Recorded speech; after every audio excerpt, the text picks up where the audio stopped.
My goodness, what an incredible time to be alive. The software updates just keep rolling. I cannot believe what Pimax have managed to do. They have released their latest software update, although it's a couple of weeks old now because I actually headed off on a bit of a bush trip up north. I'll be doing a video on that coming real soon, where we'll actually go for a cool fly around some of the spots where we were adventuring up north in Western Australia. But only a couple of weeks ago, there was the software update from Pimax, which gave us the ability for GPU scaling, sharpening, and my gosh, the ability for us to tune the foveated rendering size. Now, there's been third-party bolt-on bits of software from the likes of Butcher, even a fork of that from Mouse, where we could tune the foveated rendering and the settings within that. But the big takeaway here with the latest Pimax software is the GPU upscaling, and I cannot believe how amazing this is. And I thought, what a better way to test out that software than with the bare minimum specifications for the Pimax Crystal Super. And here's the Pimax Crystal Super. And here is the bare minimum specification graphics card for this headset. Can you believe it? An RTX 4060. Now, I wasn't sure if it was actually going to run, but I happen to already have an RTX 4060 because my editing PC that I use for my normal day-to-day work and editing my videos for YouTube, it's actually behind this monitor. It's one of the Lian Li mini cases. I'll put up on the screen now the specs, and I'll put up a picture of it. And the hardware inside that, it's the Intel 285 CPU. I know lots of you are probably like, why did I buy that CPU? I actually got it because I wanted to be able to test the differences between the AMD 9800X3D and the 285 for myself. Now, in that design PC with that CPU, it is actually quite a good all-round general workhorse. I'm running 32 gigabytes of GDDR5 memory. I've also got a micro ITX Strix Asus motherboard. We've also got the RTX 4060, as I've already mentioned. Now, I am water cooling, but it's only a small 240 AIO radiator in that. But all in all, it's a pretty good little machine. It's not completely top end. The CPU, I guess, technically is top end for Intel, although the 285K, which you can overclock, would probably be deemed as the top end CPU. But I thought with this graphics card, this is going to be a fantastic opportunity to actually test out what Pimax have said their software can do and the bare minimum specs for this headset. I'm blown away. I've actually got it working in Microsoft Flight Simulator 2024.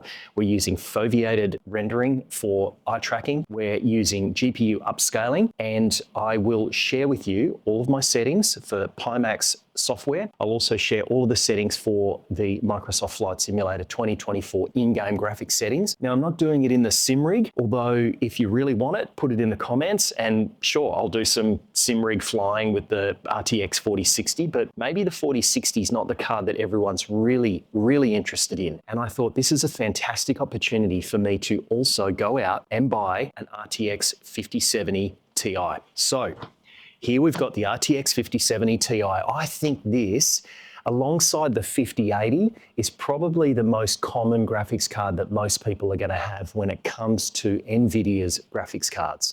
I know there's the AMD purists out there as well, and in time I might get an AMD graphics card. I'm really interested in the 5080 Ti when it comes out, so I'll definitely be considering getting that card. And then we'll have some pretty good, well-rounded benchmarking results between the 5090, which I've got in the main SimRig computer back there. We've now got the 5070 Ti, and soon enough, when they release it, the 5080 Ti as well. Now, the biggest issues we were having with the 4060 is video memory. It doesn't have a lot on board. It's only got 8 gig, and it pretty much is maxing it out. And that is probably the biggest takeaway. We know that when you're in VR, and especially with high resolution headsets, video memory makes all the difference. And that's why the 5080 Ti with the touted 24 gig of DDR memory is going to make such a big difference for virtual reality. But considering that we have stepped up to 16 gigabytes of DDR memory with the 5070 Ti, I'm really interested to see how this graphics card is going to go with the Pimax Crystal Super because of the advent of GPU upscaling. Now, up until the release of GPU upscaling, these graphics cards would really tank. They'd really struggle, but I cannot believe that I have got it working with the RTX 4060. Now, in a future video, I will be testing the 5070 Ti. For this video, however, it is just the 4060. And talking of software, if you are looking to add additional immersion in-game for Microsoft Flight Simulator 2020, 2024, and the X-Plane series, look no further than Say Intentions AI air traffic control. It's software that is going to interface with Microsoft Flight Simulator or the X-Plane series and give you that feeling of a living, breathing world where you are communicating with air traffic control. Just recently, they have released their traffic injection and the GA traffic injection, although that is still early days and in beta. There's a couple of different subscription models. You've got the free version, free. You can sign up to it and actually get to listen to and experience the air traffic control. There's a 24-hour free trial of the full bells and whistles. There's Entourage, which is a one-time payment. That's going to give you, I guess, that entry point exposure into the air traffic control. Or there's Premium, which is the monthly subscription model, the full bells and whistles. Let's get into the video. This should be a good one. You know the drill. Like and subscribe, share these videos with all your crazy friends, and let's test out the Pimax Crystal Super with the RTX 4060. I can't believe it. All right, the most important settings to cover for the Pimax Crystal Super. I can't believe I'm saying that in the same sentence of having an RTX 4060 driving it. This is madness. So refresh rate, 90 Hertz. Screen timeout, I've got it set at 5 minutes purely because of the testing I'm doing, taking the headset on and off. I don't want the headset constantly timing out, but you can obviously change that. I think the default is 20 seconds. Brightness, some people have commented that dropping this back to 99 is just to help stop some of that oversaturation or the when you're up in the bright sky and the clouds from it being just too overexposed. And I'll have to agree with them. I think setting that to 99 from the default of 100 works well. Okay, games. I've got it set in large lab mode for the FOV, and I am getting my actual score, I think, is 126 from my previous testing. So a horizontal FOV of 126. Now, in doing that, one of the settings you'll need to change, and we'll just quickly jump to advanced, I find is I need to run a negative IPD offset of 1.5 for both left and right eye. You may have different settings, but this is what stopped me from feeling cross-eyed when I enabled the large lab mode. So just back to games, and I have played around with image quality. I have experimented with so many different settings here. This is what's working best for me. I find setting the resolution of the headset at native, which is 1, although it says custom there. I'll show you what happens if we click high and then go custom. It shows us what the setting is. We go medium and then click custom. It shows us what the setting for medium is, which is 75. Low is going to be 50. So we go back to custom. It'll pull up what that last setting was. So high is the native resolution of the headset, which is crazy high. And I have tried running at medium, I've tried running at low, I've tried then increasing the texture resolution in the game. I've done all of that stuff. This is what I find is working best for me. So at 1, we are at the native resolution of the headset. Okay, so the real magic happens with the GPU upscaling. Let's go to settings. I have played around with both FSR and NIS. I'm not really seeing a visual difference. I think there is just a slight performance benefit from FSR. Again, your mileage may vary and it's nominal, but I'm running FSR for the purpose of this. Again, I have experimented with these for hours and I find less is more with super resolution. It's a real balance. If you start to go too high, although you get a massive frame uplift, it really muddies the graphics in game and especially the cockpit display and wording. It just doesn't look good. So I think trying to aim for as little super resolution as possible and then the native resolution of the headset when it's upsampled is working best for me. Sharpening I've got set at 1. Look, again, you can play around with this, but I find for me with the 4060, 1 is the sweet spot. So 1.3 super resolution and 1 for sharpness. So we'll confirm that. This sharpness here, you don't enable this and it clearly tells you if you are doing GPU upscaling, well, you're not sharpening separately here. All of that happens within the GPU upscaling. Now the important magic, if we jump down to quad views, forget that it says performance here. I've actually customized it and I am running a 25 horizontal gaze area, a 25 vertical gaze area, and then a gaze area resolution of 40%, and then the peripheral area resolution of 9%. Now, this for me is getting me around 45 to 50 FPS in Microsoft Flight Simulator 2024 with the settings that I'm about to show you in game. You can tune this, but I have experimented a lot with this, and I find this is what's giving me the best performance uplift with the highest resolution I think I can get with that central gaze area, because we've got eye tracking with the Pimax Crystal Super. Quite an incredible feat that we've got all of this working on the RTX 4060. We don't do Pimax central priority rendering. You'd only do that if you don't have eye tracking and you don't have a game that is able to take advantage of that dynamic foveated rendering. Smart smoothing I've left off. Lock to half frame rate. Turn that off. So I do not have locked to half frame rate on. That is off. Hidden area mask, and we're pretty well good to go. Okay, in general, we're obviously running the Pimax OpenXR runtime, and we'll jump down to advanced, and I've got pass-through on, but active chaperone is off.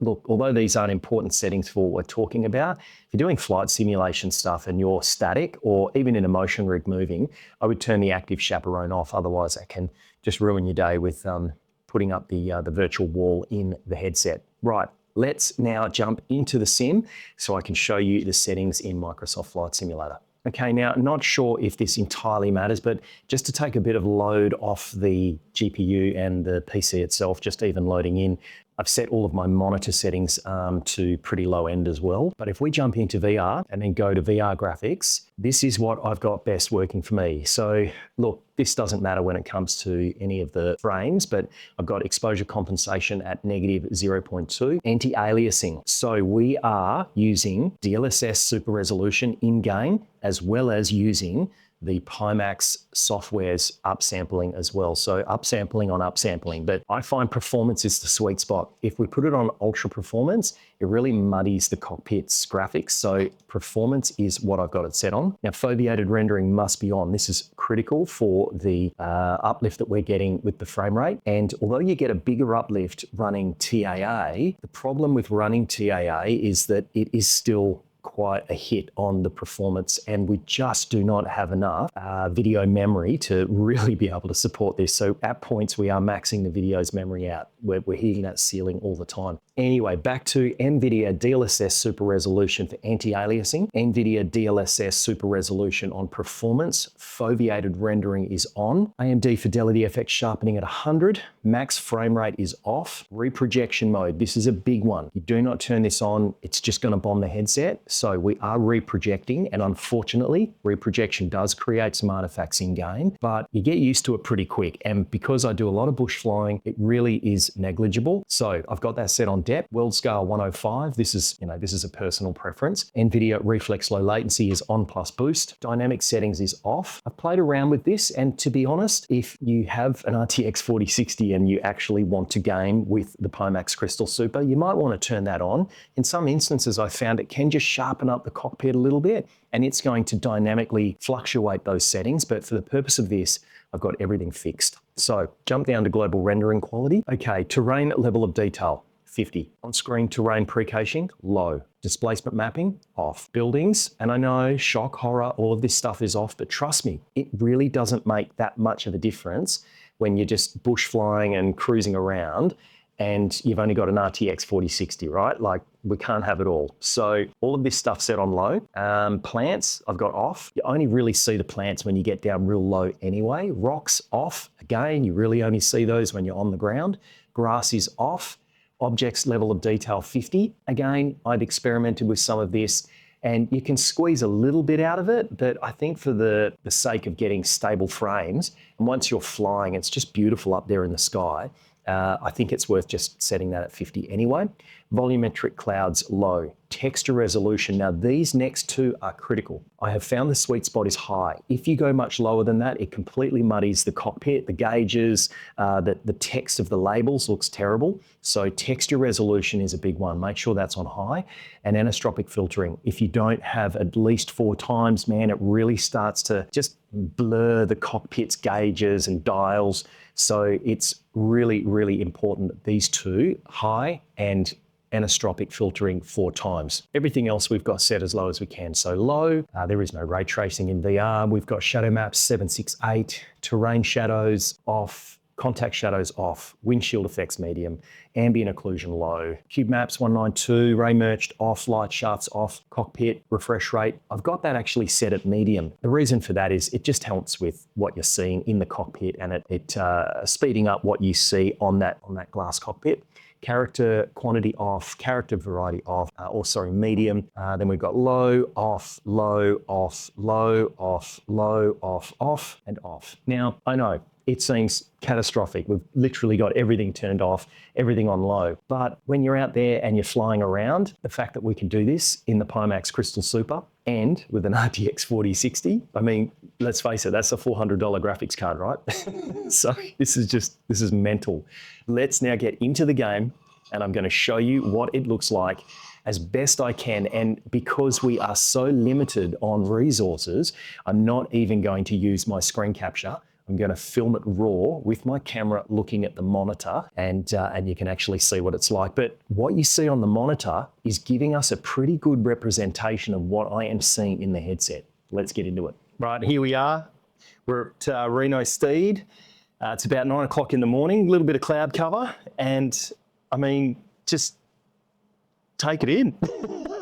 We're in Pimax Crystal Super in Microsoft Flight Simulator 2024, and I'm just shocked. I'm absolutely shocked. Let's have a sneaky sticky beat. So we're sitting at 45 frames, and look, don't get me wrong. You know, we are pushing this thing to the limit, but we've got foveated rendering and eye tracking working. So let's just get park brake is off. What else we got? We might go half flaps. Yeah, okay, so we're at half flaps. Have we got controllers? Yes, we do. So we're going to throttle on. Well, that's full throttle. Might just back her off a little bit there. Oh. Okay. Bit of a rough takeoff. That's okay. I was trying to pull the throttle back a bit. Can we? There we go. That's a bit better. This is such a light aircraft, a bit too much throttle, and she just wants to go skyward. But I mean, I can clearly see the gauges. I can clearly see my altitude. I'm at 5,500, wind speed 79 knots, and we're on a heading of 322. I mean, it looks good. A little bit of blur to the lettering in the cockpit, but it's certainly manageable. And I mean, I can see the grains of sand on the floor. The resolution detail of my little kit bag there looks excellent. I can even read the text on the tires there. I mean, it is just looking fantastic.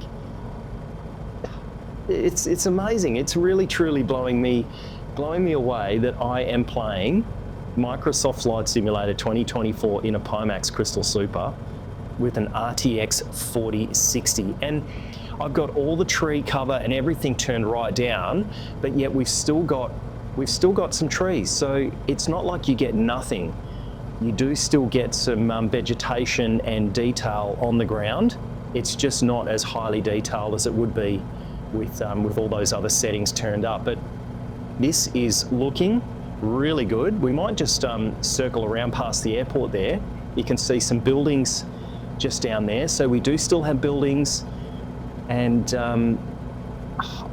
man, I mean, if you're on a real budget and yet you want a high-end headset, I mean, I guess to me that's a bit of an oxymoron, because if you want the most out of the headset, you do need higher-end hardware. But look at this, we've got cars down there, we've got buildings, we've got trees, we've even got some solar panels. It's looking pretty good. It's looking pretty good. Man, I am stunned. It really is amazing. Look, we've got aircraft. It's pretty cool. It's pretty cool. Oh, we got some military aircraft down there. Wow, wow, wow. I'm really impressed, especially the lighting. The lighting coming through with the sun behind us there, the textures and the details are looking really good.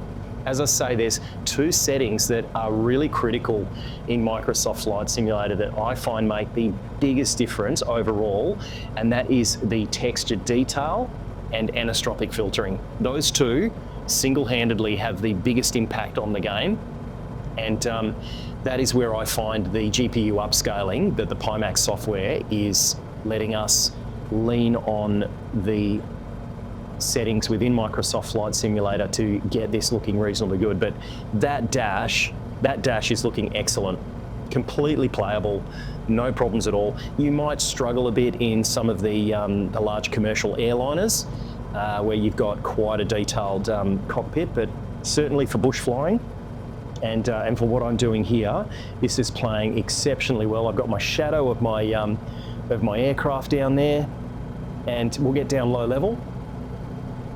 I'm not getting any stuttering. It's playing smooth. This is looking great. I can't believe it. Look at that. That shadow is pretty detailed. I'm hoping that's coming through on the camera. I'm just trying to get it into a position where you can see it better. Look at that.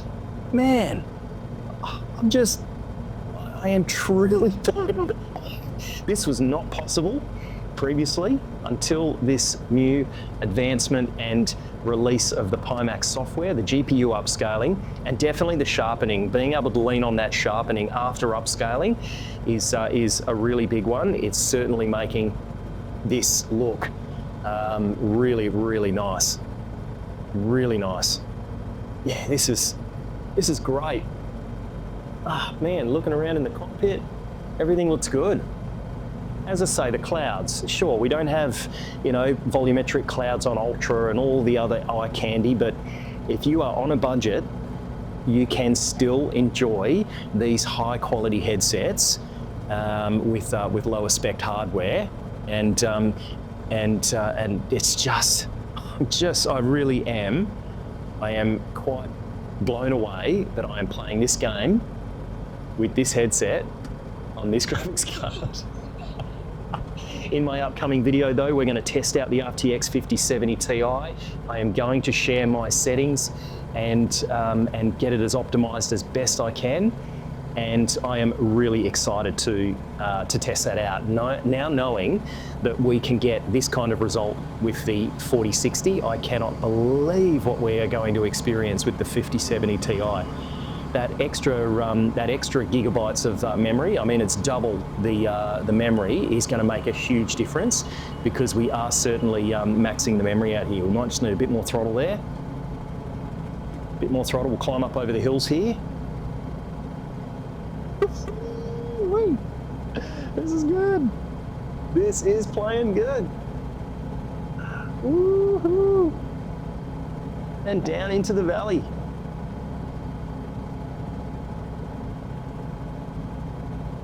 Woo-wee. Oh, man, this is awesome. We've got detail on the mountains out there. Distance resolution is excellent. We are on a Pimax crystal after all. Let's back the throttle off a bit there, and man, the textures in the mountains off in the distance there is looking stunning. I really think the sweet spot is to try and keep that native resolution in the headset, because you're then upsampling. Well, it downsamples and then upsamples. And from all the testing I've done, keeping the native resolution in the Pimax software and then use the GPU upscaling and those other tools, that is what's getting me the best looking visuals from this headset. I really am impressed. And honestly, I've compared what I see with my eyes to what I'm seeing on the monitor with what I'm recording with the camera, and it's pretty damn close. So what you're seeing is pretty close to what I am seeing in the headset for resolution, detail. Yeah, this I could very comfortably play this game with this computer with that graphics card. I really could. It's just blowing my mind. I mean, look at that house down there.